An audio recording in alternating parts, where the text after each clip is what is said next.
Good morning, students. Today we are going to start our new chapter, that is respiration and energy transfer.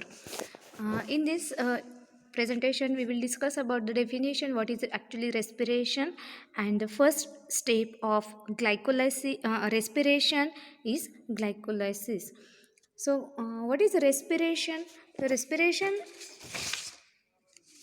it is a ATP respiration मध्ये काय होत असतं, it is an intracellular oxidation process in which complex organic substances are broken down into simpler substances with stepwise release of energy is called respiration. Energy ही release केली जाते in the form of ATP. जे complex organic food material असतं त्याचं breakdown होऊन energy release केली जाते and that energy is used for different activities inside the cell. The ATP as currency of energy, ultrastructure of mitochondria and its functions, mechanism of aerobic and non-aerobic respiration. So to study respiration, ATP is as a currency of energy, how ATP are used as a currency of energy, then we should know about the ultrastructure of mitochondria and its function, the mechanism of aerobic and non-aerobic respiration and significance of respiration we are going to learn in this chapter. So what is ATP? ATP is energy rich organic compound which stores biologically usable form of energy, and it is universal carrier of chemical energy in living world. Energy currency, ATP is nothing but the energy currency of cell. Energy released when ATP is hydrolyzed to ADP and AMP. ATP plus H2O gives us ADP and IP, and 7.3 kilocalorie of energy is released. Energy is stored when ADP and AMP are phosphorylized to ATP. Then what is the definition? What is the definition of respiration? Already I told you, it is an intracellular oxidation process. Intracellular म्हणजे सेलच्या आतमध्ये होणारी ऑक्सिडेशनची process आहे, in which की ज्यामध्ये complex organic substances are broken down in to simpler substances with stepwise release of energy. की ज्यामध्ये इंट्रासेल्युलर प्रोसेस आहे, सेलच्या आतमध्ये मायटोकॉन्ड्रियामध्ये ही प्रोसेस ऑक्सिडेशनची होत असते, की ज्यामध्ये कॉम्प्लेक्स ऑर्गॅनिक सबस्टन्सेसचं ब्रेकडाऊन होतं into simpler substances. Complex substances are converted into simpler substances with stepwise release of energy, की ज्याच्यामध्ये प्रत्येक स्टेपला एनर्जी ही रिलीज केली जाते in the form of ATP. Then here it is the equation or reaction of respiration. It is given the C6H12O6, that is glucose, की जो complex organic substance आहे त्याचं ब्रेकडाऊन होणार आहे सिम्पलर सबस्टन्सेसमध्ये, plus 6CO2 gives rise to 6H2O plus 6CO2 which gives 686 kilocalorie energy or 38 ATP energy याच्यामध्ये release केली जाते. त्यानंतर there are two types of respiration. पहिल्या एरोबिक रेस्पिरेशन आणि अनएरोबिक रेस्पिरेशन असतं. त्यामध्ये अनएरोबिक रेस्पिरेशन कशाला म्हणता येईल?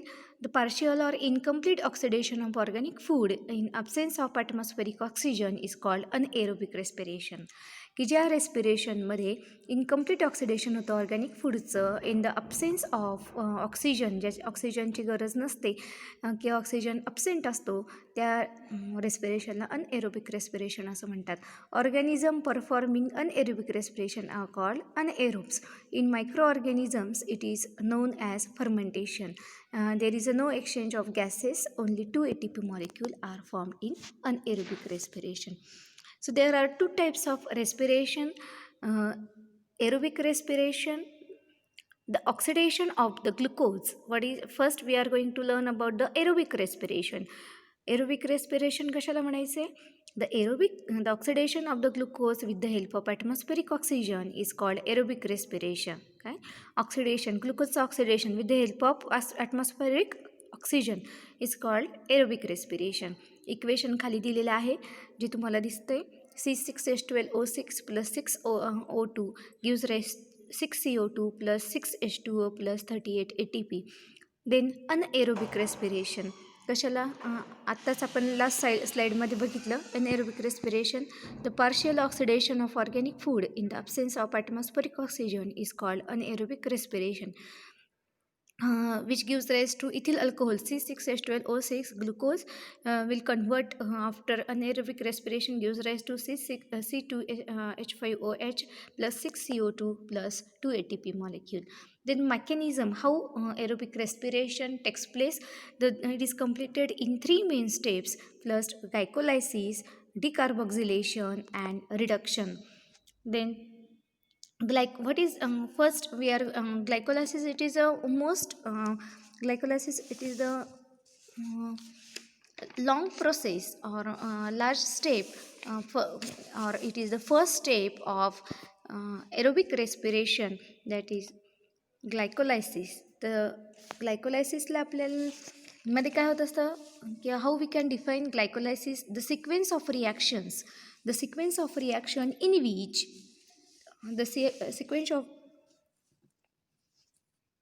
sequence of reaction in which glucose, which is 6 carbon containing compound glucose, is broken down into 2 molecules of pyruvic acid, that is 3 carbon containing compound. मध्ये त्याचा 6 carbon containing compound ग्लुकोजचं conversion 2 molecule pyruvic ॲसिडच्या होणार आहे की जो 3 carbon containing असतो. and it is also called as EMP pathway, named after their discoverers Embden, Merhoff and Paranus. या 3 शास्त्रज्ञांनी हा पाथवे शोधून काढला, म्हणून याला EMP पाथवे असंही म्हटलं जातं. It is first step in breakdown of the glucose.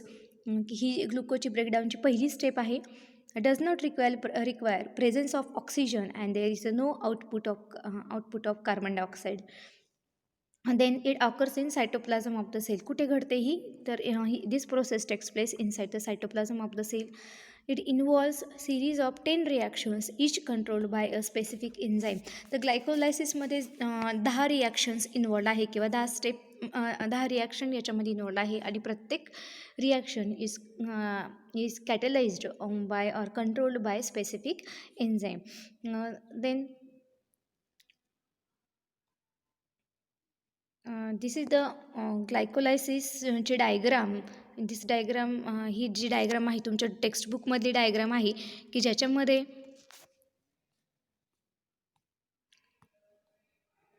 ही जी डायग्राम तुम्हाला दिसते दॅट इज द ग्लायकोलायसिसची ही डायग्राम आहे. तर ग्लायकोलायसिसमध्ये it is the first step of रेस्पिरेशनची ही पहिली स्टेप आहे की जी कुठे घडत असते, which takes place in cytoplasm. It is common pathway for both aerobic and anaerobic respiration. Aerobic आणि अनएरोबिकची ही कॉमन स्टेप आहे आणि याला EMP पाथवे असंही म्हणतात. हे आत्ताच तुम्हाला मी सांगितलं आहे. Glycolysis occurs in cytoplasm of cell, hence called आहे सायटोप्लाझमिक रेस्पिरेशन पण याला म्हणतात. आणि glycolysis it is mainly involves 2 major phases. याच्या 2 मेजर फेजेस आहे की जे तुम्ही इथं तुमच्या डायग्राममध्ये बघू शकताय की पहिली जी फेज आहे त्याला प्रिपरेटरी फेज अँड क्लिवेज असंही म्हणतात की 1 to 5 पहिल्या ज्या 5 रिॲक्शन आहे त्या 5 रिॲक्शन त्या कोणत्या फेजमध्ये येतात तर प्रिपरेटरी फेज आणि क्लिवेज त्याच्यामध्ये. आणि ऑक्सिडेटिव्ह आणि pay off phase 6 to 10 will be the oxidative and pay off phase. तर याच्यामध्ये पहिली जी स्टेप आहे प्रिपरेटरी फेज आहे, प्रिपरेटरी फेज अँड क्लिवेज. याच्यामध्ये it is initial phase of glycolysis in which glucose molecule is activated by phosphorylation and then cleaved into 2 molecules of 3 carbon containing compound, that is PGAL. याच्यामध्ये glucose हा जो 6 carbon containing molecule आहे त्याचं conversion 2 PGAL मॉलिक्यूलमध्ये होत असतं.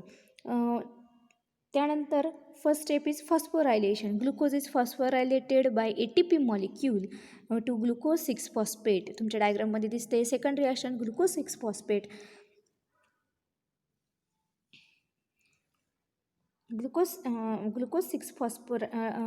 Glucose is phosphorylated by ATP to glucose 6 phosphate and ADP.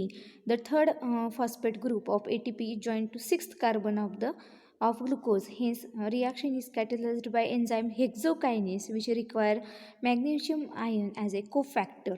Glucose plus ATP gives rise to glucose 6 phosphate in the presence of enzyme hexokinase.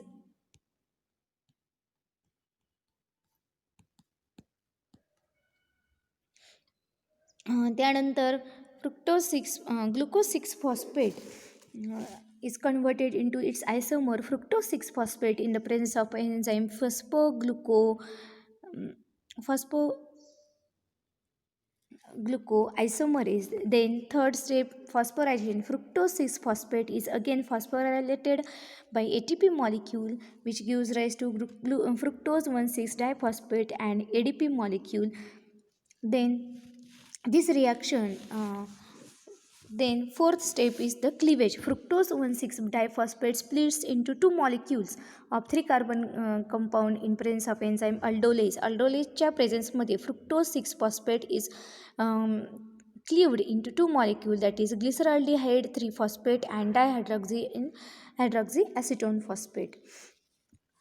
Then phosphoglyceraldehyde and DHAP dihydroxyacetone phosphate can isomerize into each other, and DHAP converts into PGL and thus form from one glucose molecule. Two molecules of 3 PGL are formed. The reaction is catalyzed by phosphotriose isomerase. Phosphotriose isomeraseच्या मदतीने DHAP हे एकमेकांचे आयसोमर आहे ते एकमेकांमध्ये convert होऊ शकतात. मग यामध्ये सेकंड फेज इथे सुरू होते, that is oxidative and pay off फेजमध्ये. During this phase oxidation by removal of hydrogen takes place and ATP is synthesised. याच्यामध्ये हायड्रोजन हा रिमूव्ह केला जातो आणि ATP मॉलिक्यूलचं सिंथेसिस यामध्ये होत असतं. तर याच्यामध्ये each molecule of phosphoglyceric aldehyde या PGLचा एक मॉलिक्यूल, प्रत्येक मॉलिक्यूल PGLचा undergo oxidative phosphorylation to form 1,3-diphosphoglyceric acid in the presence of inorganic phosphate. Then PGL, during this reaction 2 electrons and 2 protons are removed from 3 PGL. Coenzyme NAD takes up 2 electron and 2 H plus to form NADPH2. तुम्ही डायग्राममध्ये बघू शकतात. Then seven step, that is ATP generation होतं. 1,3-biphosphoglycerate get converted into 3-phosphoglycerate. 3-phosphoglycerate phosphate removed from 1,3-dipgn is accepted by ADP. Then 8 स्टेपमध्ये जी 8 step आहे त्याच्यामध्ये आयसोमरायझेशन होणार आहे. 3 PGA molecule gets converted into its isomer in the presence of enzyme phosphoglucoisomerase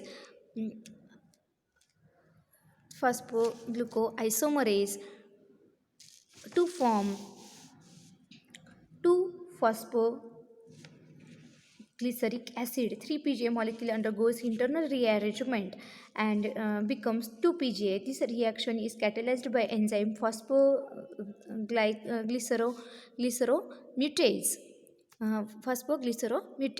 Then 2-phosphoglyceric acid get converted into phosphoenol pyruvate in the presence of enzyme एनोलेजच्या प्रेझेन्समध्ये 2-phosphoglycerate converts into 2-phosphoenol pyruvate. 2-phosphoenol pyruvate नंतर 9th step will be dehydration. ATP generation. Phosphoenol pyruvic acid is hydrolyzed by loss of phosphate molecule in the presence of magnesium ions as a cofactor. It gets converted into pyruvate. Like this way, glucose molecule is broken down into pyruvic acid. So here overall reaction of glycolysis, it is given here in your textbook. Below the reaction, glucose plus 2 ATP plus 2 IP plus 4 ADP plus 2 NAD plus gives rise to 2 pyruvate plus 2 ADP and 4 ATP plus 2 NADH plus H plus H2O. Like this way, this glycolysis reaction takes place. So what is the significance of glycolysis? Glucose is incompletely oxidized and two molecules of pyruvic are formed. तर ग्लायकोलायसिसमध्ये aerobic रेस्पिरेशनची ही first step आहे की याच्यामध्ये ग्लुकोजचं incomplete oxidation होऊन पायरुक ॲसिडचे 2 molecule तयार होत असतात आणि total 10 reaction याच्यामध्ये इन्वॉल्ड आहेत. There is a formation of 2 NADH2 and 2 ATP. याच्यामध्ये 2 NADH2 आणि 2 ATP मॉलिक्यूल हे तयार होतात. Net gain of ATP is 8 molecules that is 2 ATP from breakdown of glucose and 6 from NADH2 are form. जवळपास 8 molecule ATPचे तयार होतात याच्यामध्ये. Incomplete oxidation of glucose takes place without direct use of atmospheric oxygen.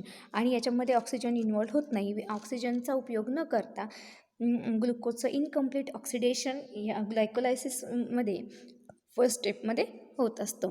तर significance of aerobic respiration, aerobic रेस्पिरेशनची आपण पहिली step बघितलेली आहे. त्यानंतर पण तरीही सिग्निफिकन्स तुम्हाला एकदा इथे दिलेला आहे. 1 glucose molecule produces 38 ATP molecules. Then glucose molecule consist of 686 kilocalorie energy. Of this, only 277 kilocalorie energy is converted into ATP. Remaining energy lost as heat energy. Efficiency of this respiration is 40%. So this is all about the glycolysis. आपण फक्त काय बघितलं आहे याच्यामध्ये आजच्या प्रेझेंटेशनमध्ये तुम्हाला काय सांगितलं आहे की रेस्पिरेशन म्हणजे काय. रेस्पिरेशन ही मायटोकॉन्ड्रियामध्ये होत असते आणि रेस्पिरेशन ही इंट्रासेल्युलर प्रोसेस आहे की ज्यामध्ये कार्बन डायऑक्साईडचं ब्रेकडाऊन ग्लुकोज मॉलिक्यूलचं ब्रेकडाऊन होऊन कॉम्प्लेक्स ऑर्गॅनिक फूड सबस्टन्सेसचं ब्रेकडाऊन होत असतं. कशासाठी? एनर्जी रिलीज करण्यासाठी in the form of ATP molecule.